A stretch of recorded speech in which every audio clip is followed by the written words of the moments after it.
Hello fellow crafters, this is Landvaettr. I'm back for a very short tutorial.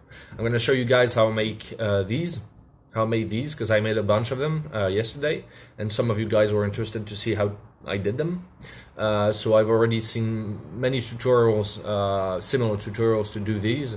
I think DM Scotty did a while back a tutorial, but I think he used a tea light and kept the switches. And as you're going to see, there are no switches here. It's just a 3-volt battery there with a very easy, simple wiring.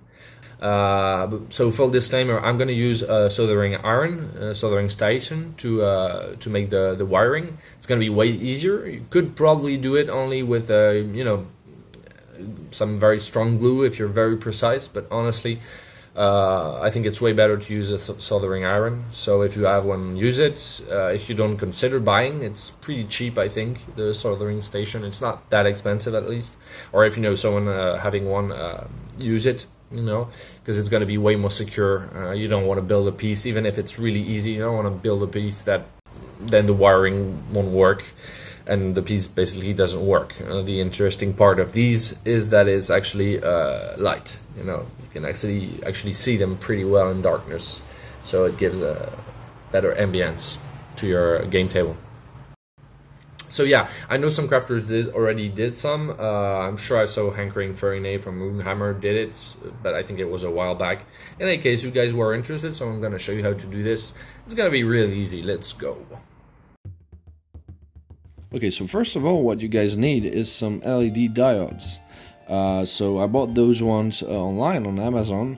They came out pretty cheap, but you can find many other types depending really on what you want to do, but you can find many of them for pretty cheap online. So these are 3mm LED diodes ranging from about 2 to 3 volts. I'm also going to use some lithium batteries that are pretty cheap too, so I'm sure you can get better quality. So I'm gonna use this iron wire, but really mostly for its sheath. I'm gonna cut roughly the same length as the positive wire of the LED, and then I'm gonna thread it on this positive wire right there, and I'm gonna cut the excess, so there's a little bit of the wire left sticking out. Then I'm gonna compress the two wires against each other, since one of them is already being isolated from the other. And finally, I'm gonna take some small electrician pliers, and I'm just gonna bend the other wire to make sure it makes an angle, a right angle. Now let's take the batteries as a template and make a cutout out of very thin cardboard that is just slightly smaller than the diameter of the actual battery. Then let's just drill a small hole in the middle. And then I'm gonna use some thinner iron wire, but this time I'm not gonna use the sheath. I'm actually gonna use the wire itself. So I'm gonna take a small piece, and using the pliers, I'm gonna bend them. There's gonna be one end that's gonna stick out, and as you can see, I'm gonna bend the rest of it, spreading out the most, as you can see.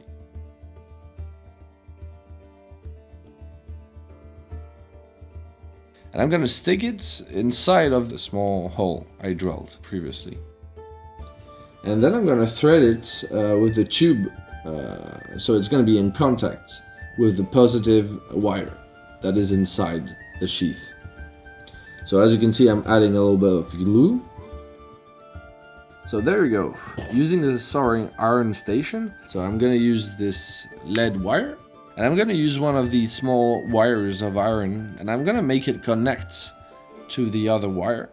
I'm putting the lead, and I'm gonna make a junction. But nowadays you can find some different alloys made out of aluminum or tin instead. In any case, we're gonna try to make a junction. So what you wanna do is press the soldering iron tip on the metal wire until it forms an actual drop that is gonna be liquid and that you're gonna be able to use to make the junction between the two wires. You really want each end of the wires to be connected by these bonds. So there you go. As you can see, I'm setting up the batteries, I'm bending the wire, and I'm adding a little more lead, as you can see, because the junction didn't work. So I'm adding a little more of it, And there you go, the light works. So the wiring works. What I need now is to do the base. So I'm gonna use the small glue gun and I'm gonna press down on a piece of plastic. So I used an old Mod Podge lid, but you could really use something else. In any case, we're gonna use the hot glue to set the piece. And then I'm gonna use the hot glue to make a ring all around the battery, because I actually want to do some kind of slope. So there you go. And then I'm gonna use the nozzle of the glue gun to actually melt down the glue and to get the actual slope. Once it's dry, you can remove it from the surface. Whoops, there it goes. Anyway, when you get it, you can, trim out, cut out the excess of glue and get something neat. And I'm gonna use this small thread and I'm gonna put it all around just to imitate wrappings you could have around a torch. So it's gonna be thinner on the bottom and getting thicker progressively.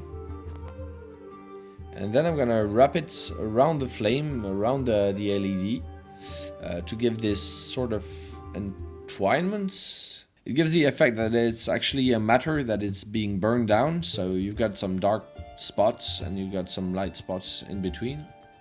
I don't know what you guys think about it, but I really like this effect. So there you go. Now let's do the base.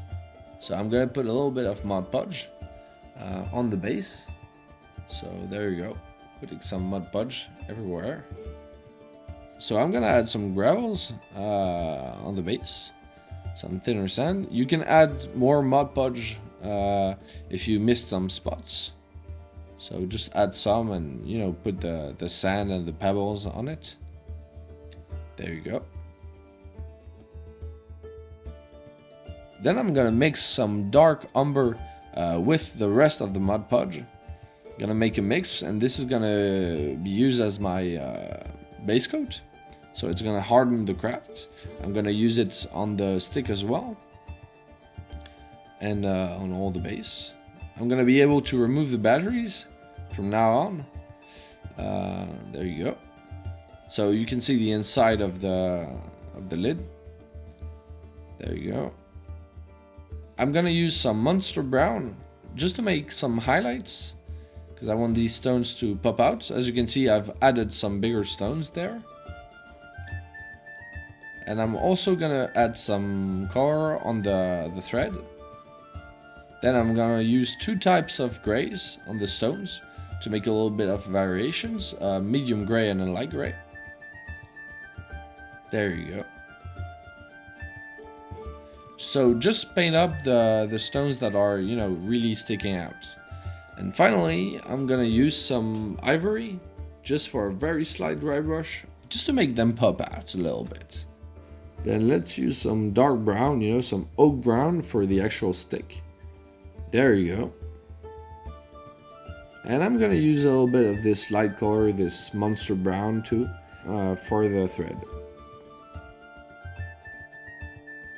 Let's put on the batteries and it works fine. It looks good. So now the most important, the flame. I'm gonna use the small glue gun and I'm gonna put a dab of glue and I'm gonna twist it using the nozzle of the glue gun and try to scald a flame. Now this step can be pretty fast or it can take some time. What I usually do is I really, I twist the glue.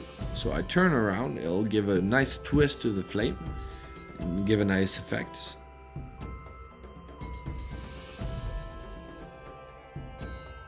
Finally, what you can do is use a lighter if you want to remove the small whips of glue and get something tidy. So there you go. Looks pretty good. So you can actually use a dry brush of red or, orange on top of the flame to make the texture pop out, but it was already looking pretty awesome this way. And the last step is pretty optional. I'm gonna use this green stuff Whirl tufts, and I'm gonna use them to add some green, some actual plants to the base. So you don't really have to do this, but I find it gives a little variation from one base to another. So I'm gonna use a little mud pot and use this toothpick to stick it down between some rocks, just to give a bit of, a bit of life, a bit of variation. I think it looks pretty cool. And you've got batteries at the bottom that you can remove pretty easily. And if you want to set it back on, the only thing you need to do is to press the wire inside, so make sure that there's a good contact. Slip the battery in, and there you go. Good to go. So there you go. I hope you liked this tutorial. If you did, like, share, and subscribe. And I'll see you guys for a new tutorial very soon. Bye.